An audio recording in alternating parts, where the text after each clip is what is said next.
Why do bad operators exist? Well, why? Why doesn't Hypergriff just only print good operators? They playtest them, right? So why don't they just make sure to only print good operators?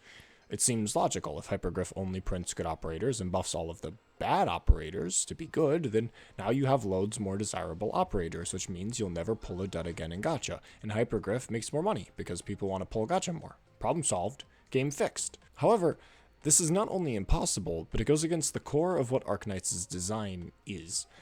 Operators in Arknights sometimes have to be bad, but why is that? Well, in order to figure this out, we need to go far back in time, back to a time before Arknights existed, before gacha games existed, and before even I existed, back to 2002, where the man, the myth, the legend, Mark Rosewater, head of research and development over at Wizards of the Coast for Magic the Gathering, wrote an article about this exact issue. What Mark Rosewater brings up in this article is 7 points as to why bad cards exist in Magic. Now, just like my last video where I took some of Mark Rosewater's wisdom and applied it into Arknights, I will do the same here. Arknights isn't Magic, but some general design philosophies do carry over, and can give us an insight into the design process of these kinds of games. However, instead of going over all 7 points, I'm only going to discuss 3. Not because the other 4 don't discuss what I want to talk about, but more that I feel I can compress this information into 3 main segments, as opposed to 7. Number 1. By definition, some bad operators have to exist. Diversity of power level is something that naturally occurs within a game like Arknights. Yeah, you could theoretically make a game where all units are equally balanced, but not only is such a thing impossible in practice due to natural human error, but such a thing defeats the point of a game. If all operators are equally useful, the aspect of the gameplay becomes irrelevant. If every operator is equally good, then any lineup is thus equally good. The point of having different operators is now pointless. The only essence of gameplay left in this environment is maximizing minute differences in subtle interactions or synergies, which not only appeals to a smaller sect of the player base, but is still a gameplay element that exists within an unbalanced version of Arknights. But even then, it is only natural for some operators to be bad, specifically because of context. Operators like Lapland and Tadifans are designed around a specific niche, as most operators are. The performance is entirely reliant on the demand of such niche. If Sarkaz enemies were in every stage, or every enemy could be weakened with silence, both Lapland and Tadifans become great, but alternatively, they are useless. This kind of design extends beyond just these two. If we were to assume that a theoretically perfectly balanced Arknights was perfectly balanced, then all possible contexts would have to be considered for, which is something completely impossible in a realistic setting. Some operators have niches that extend beyond their intended design, and if an operator is added into this perfectly balanced pre-existing context, what happens to the operator if they don't perfectly fit into the current game state? At that point, we're back to where we are currently. The same thing applies to operator synergies. If two operators are synergetic, they are more likely to be played together than either one of them alone. For example, individual Abyssal Hunter operators aren't always strong on their own, but the nature of the Abyssal Hunter tribe is what can make them better given that context. And so, even if you design every new operator to be perfectly balanced, you will have to take into account greater contextual usage. If every operator was equally viable across the board, the challenge of Arknights is now defined in putting the correct puzzle piece into the correct slot, assigning the correct counters to the correct situations, as opposed to a greater interaction of the stage's difficulty and design. Another reason why it's kinda impossible to prevent bad operators is that power level is relative. A way of showing this in the current game state would be to imagine a list of every operator and their quality, perhaps like a tier list.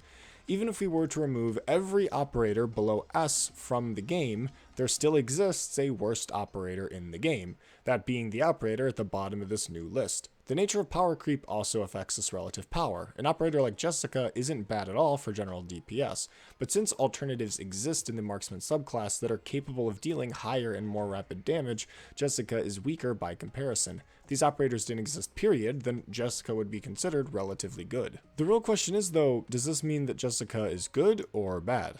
Well, it's up to you. Most people have their own imaginary line for where they draw good or bad, and it's usually dependent on what you want out of the game. If you're someone like me, you're laxer with determining operator quality, as opposed to someone more focused on the meta, who may be stricter.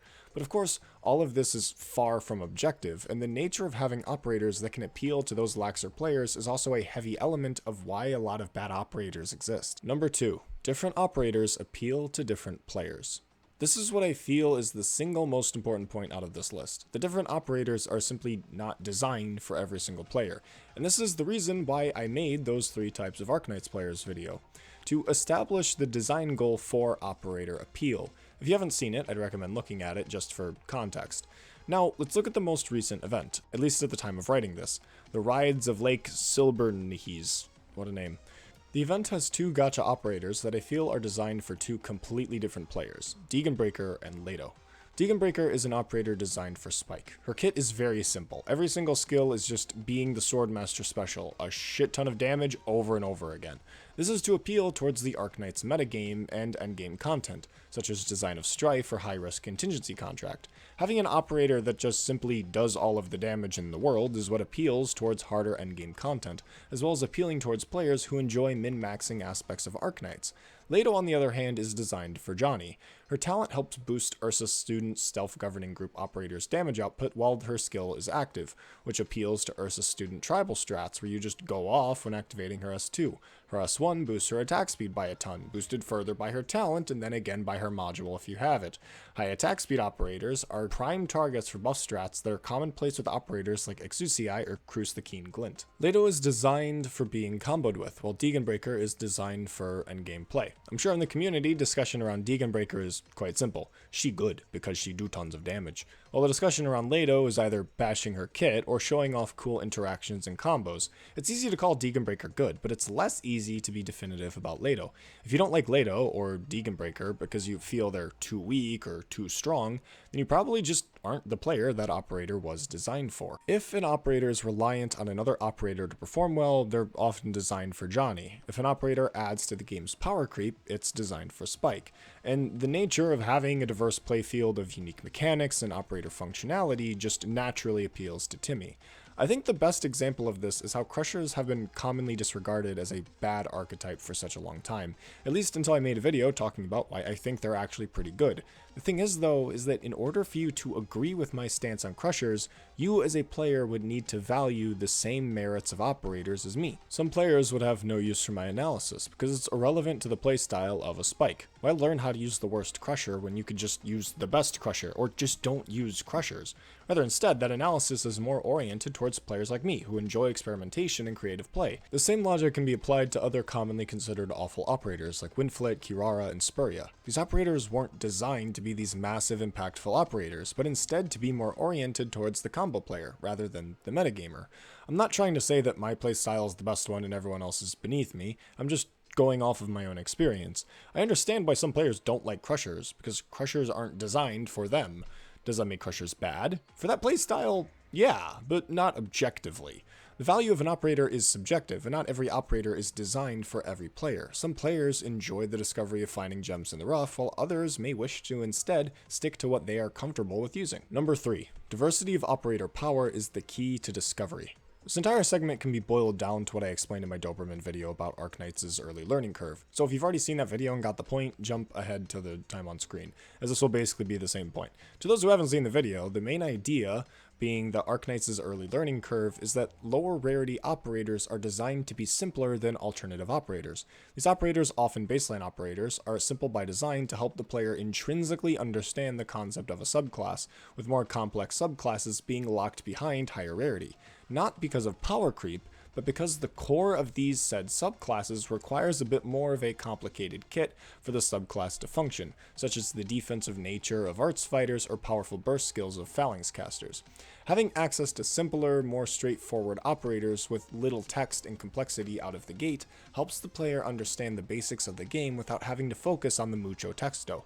An operator like Melantha was designed to be obtained in the early game, and to be a gateway into understanding the core of the Dreadnought subclass, and later on, the general set of duelist subclasses. If instead of Melantha it was Neural the Radiant Knight or Skady, the player would naturally be overwhelmed with information, which doesn't help them with learning the game. The longer the player plays the game, they'll naturally come to, eventually, obtain more operators, all of which are distributed according to rarity. You're not supposed to have a bunch of 6 stars when you first start the game, because of what I just explained. Come a few more months, you'll be more apt at the game, having more higher rarity operators. Because at that point, more complicated operators should be something easier for you to analyze and understand due to your experience with lower rarity operators. This is why an operator like Verdant exists. A lot of people shit on him because his kit isn't as offensive as other dog keepers, but in reality, he's meant to be a retroactive baseline operator, even though an operator like Bana fulfills a very similar role and is easier to obtain chain, not requiring gacha, Verdant is more accessible resource-wise, and thus should be more appealing towards new players. Plus, it's just kind of impossible at this point to make an operator easier to get than Beta. 60 purchase certificates, max potentials, fucking incredible. Verdant's kit is designed to extend his survivability greatly, intentionally putting emphasis on his role as a pseudo-immortal tank, specifically for ranged and arts damage. He is designed to be tanky so that players can better understand the infinite tankiness of Doll Keepers, which is their main selling point.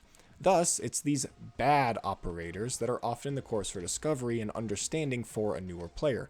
Verdant wouldn't be carrying you in endgame content because he isn't meant for endgame content. He's meant for early and mid-game. A large chunk of operators perceived as bad by nature of their low rarity is more explained by the necessity of having a low bar to entry.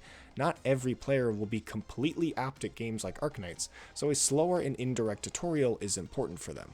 Now, when there's a large chunk of the player base insisting that engaging with this natural learning curve is resource inefficient, and instead focusing on the endgame, regardless of player progression, it's very rare that you will have players actively interact with this well-made learning curve.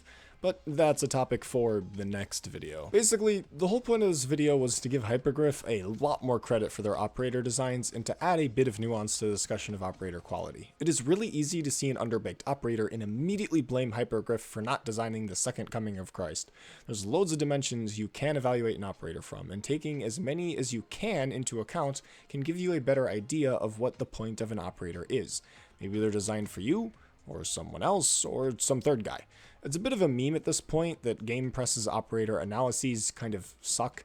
However, the analyses aren't wrong most of the time, but rather the view of these analyses come entirely from the view of Spike.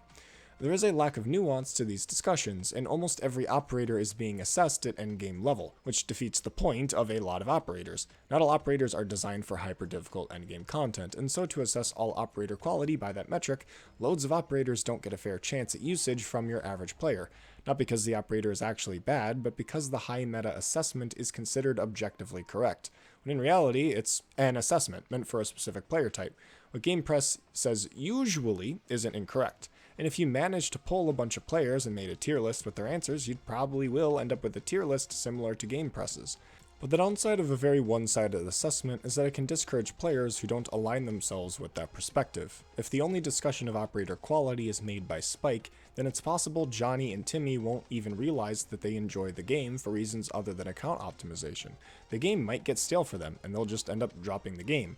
Not because the game's bad, but because they never had a chance to explore what they could love about the game.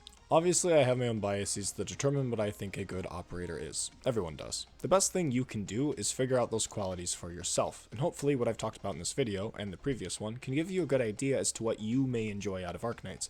And even more hopefully, this kind of perspective can make operator analyses conversations a bit more understandable, especially between two people who have two completely different experiences with Arknights. If you're a Spike, that's great. Johnny, awesome. Timmy, welcome aboard. I don't care who you are or how you play. I just want to encourage you to find that play style that you genuinely enjoy. So remember, there are no bad operators. They don't exist. This entire video was a lie. I love you all, and I hope you all have a great day.